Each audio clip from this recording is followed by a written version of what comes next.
Hello, beautiful people. I hope you are having a wonderful start to 2020. Um, Happy New Year.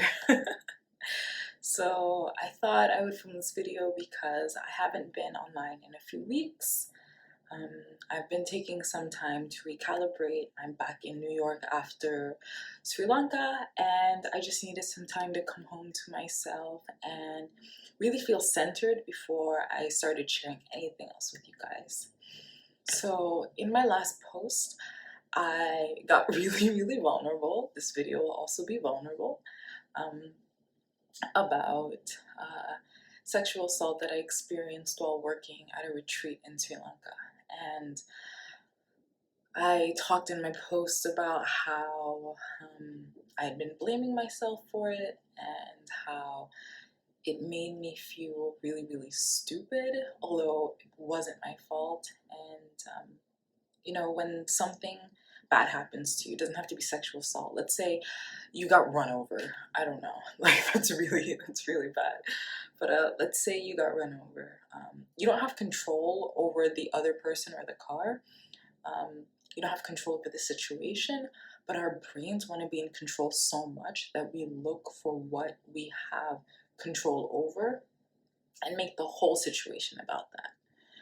And that's what happened to me. I didn't have control over this person harming me. I didn't have control over being in the middle of the jungle, like an hour from any main road. I didn't have control over that. But I did have control over myself, and psychologically, I wanted to feel power, so I was blaming myself. So I got home from Sri Lanka, and I took just a break from almost everything. For any of you out there, women, femme, non-binary, trans folk, this world is really hard on us. It is like on any quote-unquote normal day, but especially when we carry a lot of fear of being violated, more often than not sexually violated with us, and that's traumatic. But then when it actually happens, it's a whole nother layer of bullshit. So I first want to say that I love you guys. I am in awe of you because your strength really is amazing. We go through a lot, and there isn't a lot of resources in this world to help us heal, so we have to be there for ourselves. We have to be there for each other. I'm here for you. I love you. So my experience in Sri Lanka was really fucked, to put it the least. It triggered trauma from other instances of sexual violence, because that's what trauma does. So I wasn't only reliving that experience, but also 3 other ones. And I remember when I was really deep in it, I just felt so much sadness and fear first. Sadness because I was kind of thinking, why me? Why again? I was like, didn't I, karma, life, universe, multiverse, whoever's up there, like, did I not suffer enough? What the fuck? Seriously, what did I do? I didn't know. And then after that, I didn't want to do anything. I didn't want to go outside. I barely wanted to eat. I would literally just meditate and practice yoga and sleep like a zombie. Like I was like, need to do this. Oh my god. Because I felt so out of control and so catatonic that it just put me in a really bad space. And then after, I started becoming obsessed with it, and I started doing all this research, and I was like, okay, how many people does this happen to? And I found out that worldwide, for women and people who identify as women and femme folks, 1 in 6 of us is likely to experience sexual violence in our lifetimes. These are women who have experienced it, these are women who will experience it, 1 in 6 of us. And then when you get down to women of color, the chances are 1 in 3. And then when you get into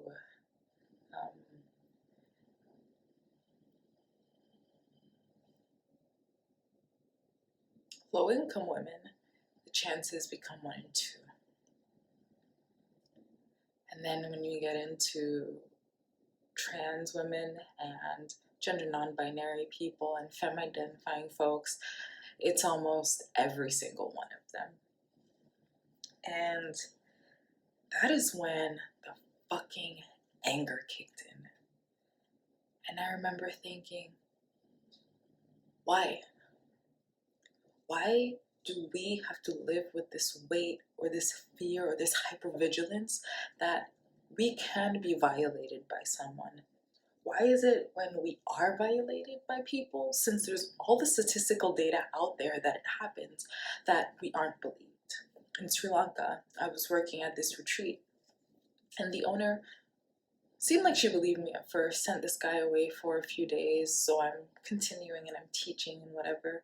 And then he came back, and basically she told me there wasn't any proof, and he was a loyal member of her retreat community, and after years of working there, she just couldn't understand that he had done this to someone. So basically she called me a fucking liar, and she was willing to have me continue to teach at her retreat and not ensure my safety. So yeah, people aren't reprimanded. There are barely repercussions for this. And then 2, why can't we just have this culture where that shit doesn't happen in the first place? Why do we have to get to a point where people are so traumatized that they have to relive trauma to report it and most likely aren't believed? What? Why can't we just prevent it in the first place?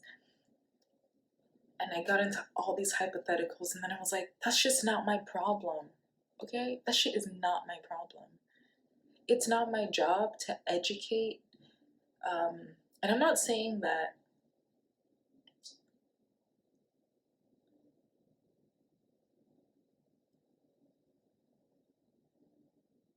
I don't have to worry about this, but I'm like, it's not my job to educate men who are overwhelmingly people who enact sexual violence onto other people, onto other men, onto women, onto trans folks, onto femme-identifying people. Like, it's mostly men. I'm not saying every man has done this, but I'm saying most men, even if they don't know, just even more fucked. It's not my job to educate on how you're fucking people up with your little jokes and whatever.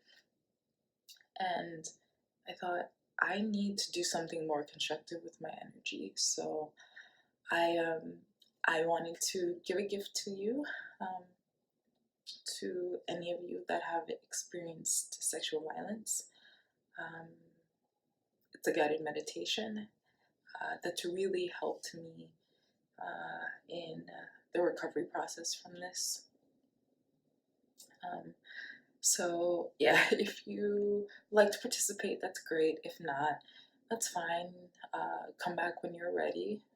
That may be 2 hours from now, 2 years from now, 2 decades from now. I don't know. Yeah, I know everyone's journey is different. I know that not everyone wants people to know. I don't know if I'm being brave or if I'm being stupid by filming this, putting it on the internet. But I thought, I don't care, ego death, whatever. Just if I can help one person feel more centered in their body and feel less alone, then all of this was worth it. But the fact that any grandchildren I have can find this, it's all worth it, because at least they'll know that their grandmother was a fucking badass who didn't give a shit and wanted to help other people. So So I want you to lay down and close your eyes. If you see me looking down, and you shouldn't because it's a meditation, but if you ever happen to open your eyes and look at the screen and you see me looking down, I have some notes because I really thought about this and I really want to give you something of value, something that's going to help you. Yeah, so you lay down, get really comfortable, get into a space where you feel safe. I am sending you as much love and protection as I can, but I'm still talking to you through a screen. And if you don't feel safe in your physical environment, then this is not going to work. So get somewhere where you feel warm, comfortable, loved. Lay down and close your eyes and we can get started.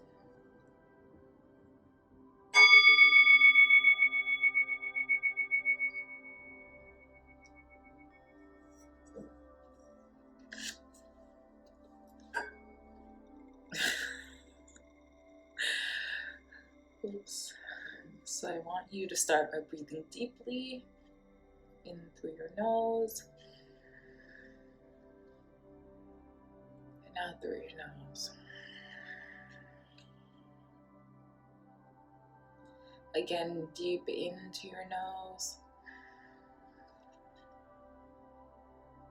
and out through your nose. And I want you to focus on your breath for a bit. I think breath is so important. If we're just going purely based on biology, our breath helps circulate a lot of life force and energy in our body. If we don't breathe, we die. Keep breathing in through your nose and out through your nose. And with your eyes still closed, I want you to imagine the breath in your chest. And with your mind, I want you to picture your chest rising and falling.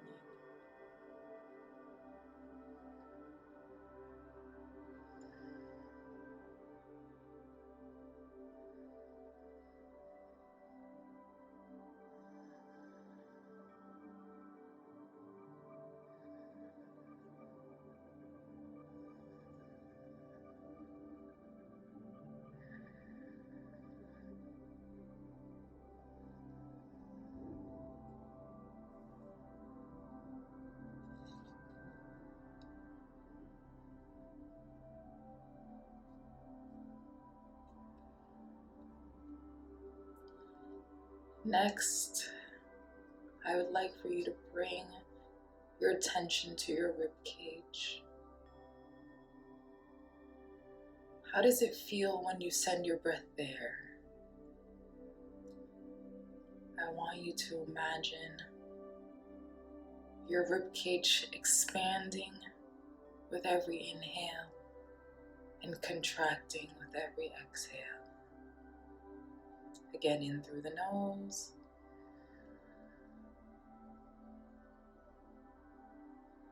and out through the nose.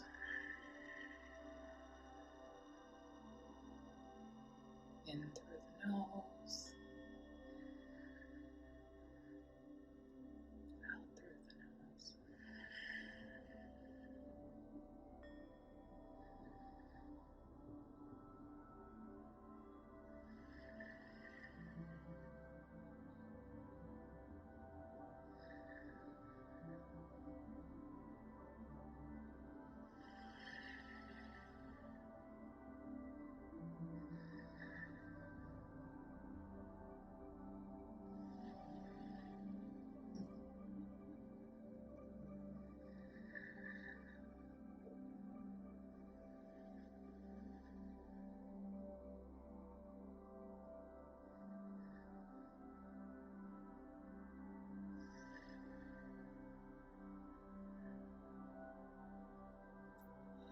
Next, I want to bring awareness to your tummy.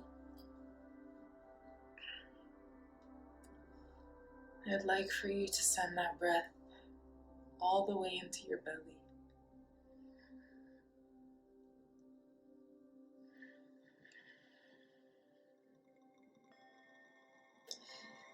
Imagine that you are like a little baby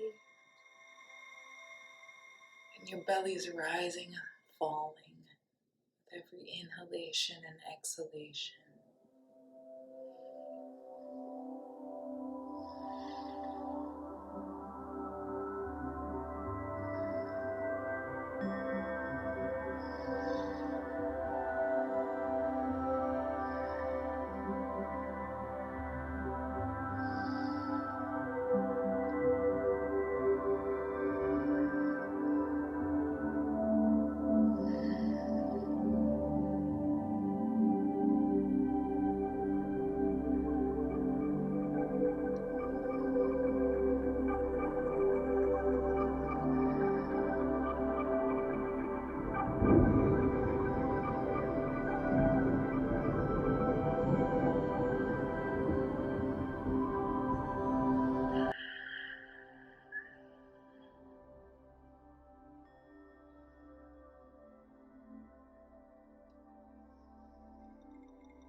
Next,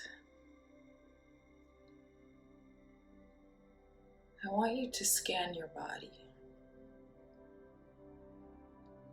Notice all the areas where you're feeling tension or pain or tightness.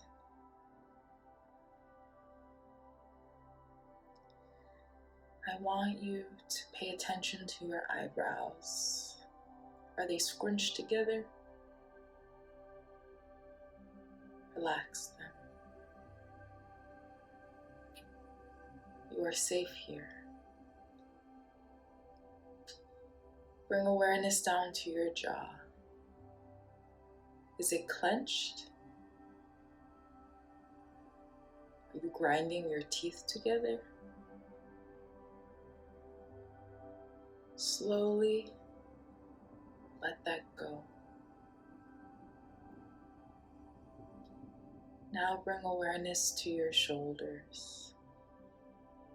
Are they all bunched up by your ears?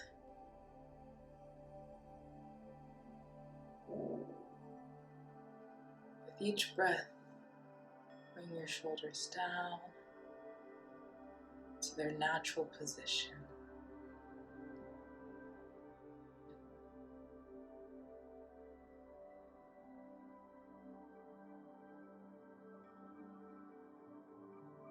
How are your fingers? Are your hands curled into a fist? Are your hands clasped together?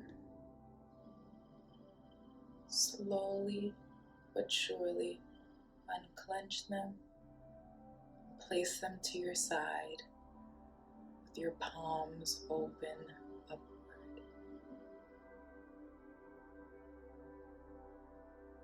Bring awareness to your hips. How do they feel?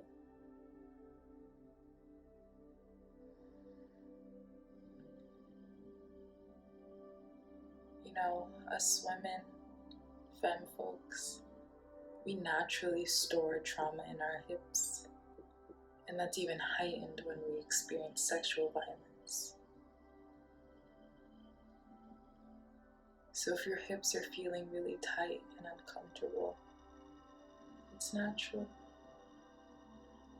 I want you to try to just release yourself. Press your hips into your bed or your couch. Let it go.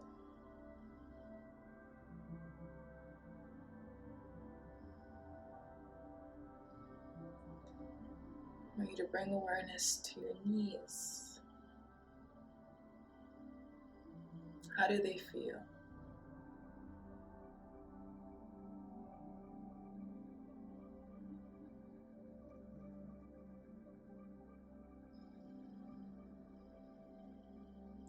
Down to your ankles and your feet.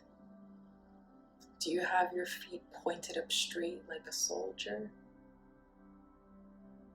or your toes curled up.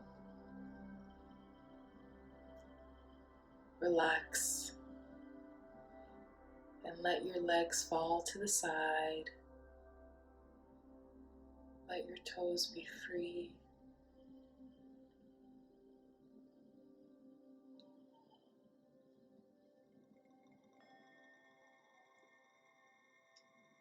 Surrender is important for today's relaxation practice.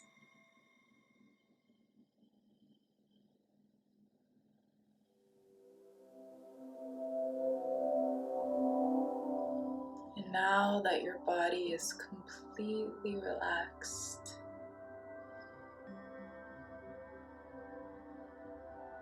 I want you to go to a space in your mind that is completely yours.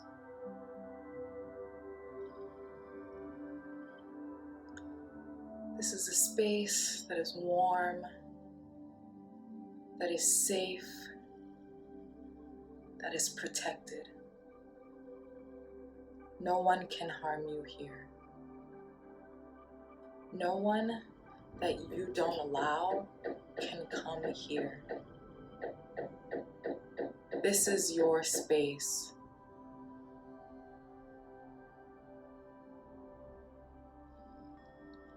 Let go of your day, let go of work, let go of your partner, your animals, your bills, your dishes, all of that. And just be with yourself right now.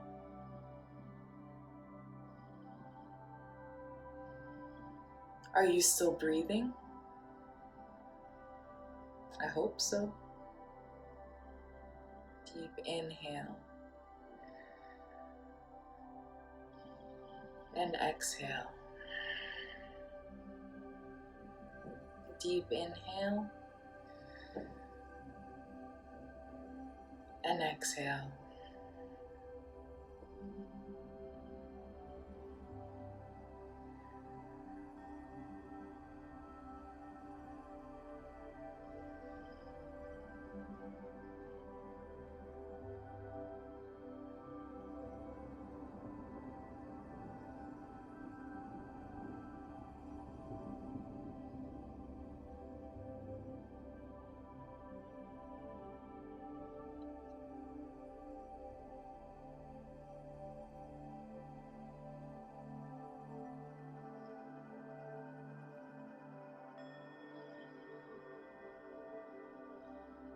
What is your safe space like? Maybe it's a really big bed with a lot of pillows and a tray attached to it full of your favorite snacks. And you have your favorite incense burning, or maybe some really nice candles are lit. And you have nothing on your to-do list. Your only priority is you.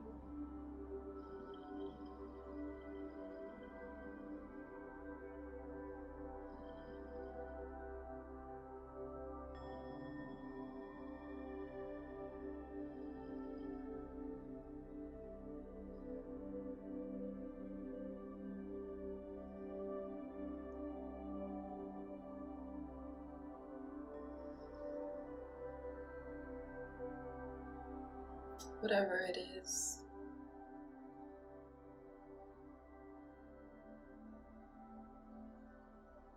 I want you to know that you are completely protected here, free to be your fullest self without any fear, free to do as you please.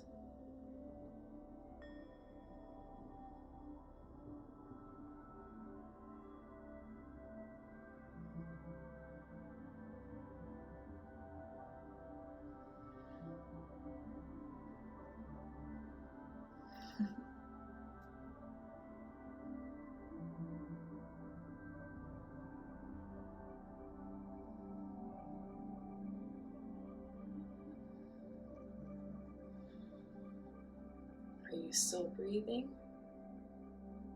In through the nose, out through the nose. In through the nose, out through the nose.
And when you're ready,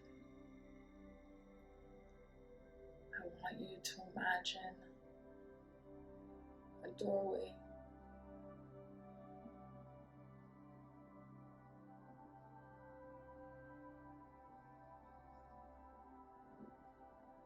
And in your mind, you get up and you walk to this door and down a hallway that leads you back to your present moment.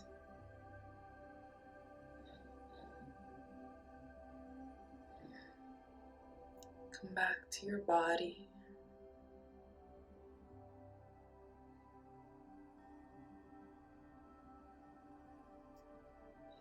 Wiggle your fingers and your toes.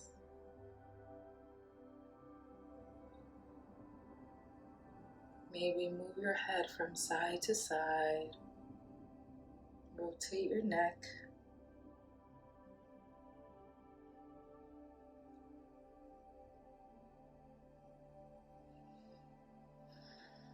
And keep breathing.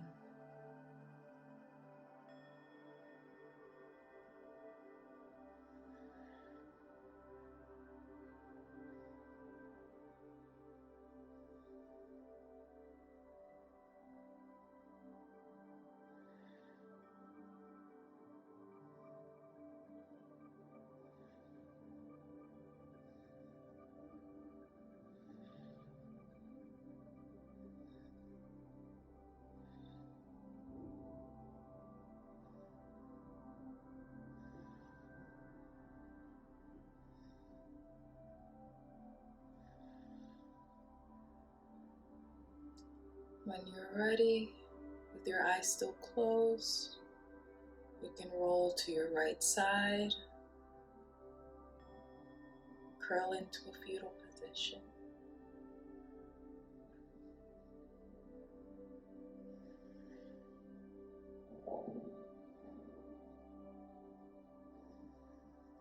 And in your own time, come to a seated position with your legs crossed and your eyes are still closed.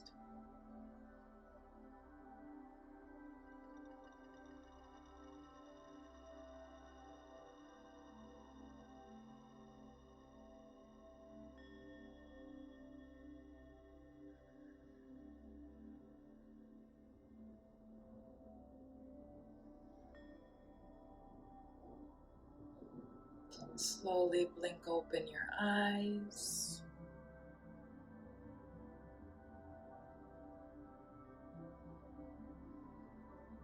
Bring your palms together in a prayer position in front of your heart. Bow your head. Close your eyes.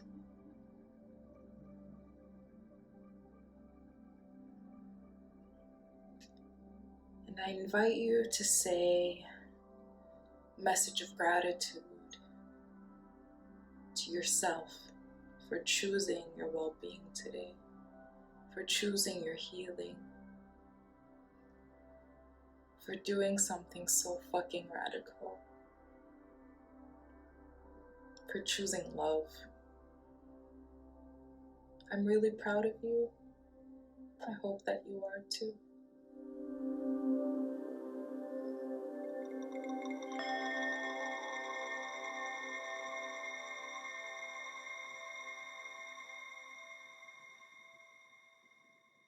And when you're ready, bring your head up, place your palms on your knees, open your eyes.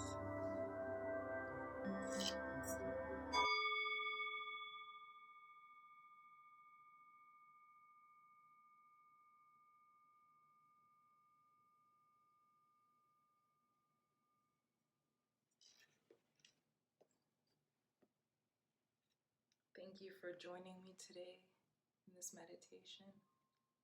I hope that it's helped bring you some ease and some healing like it did for me.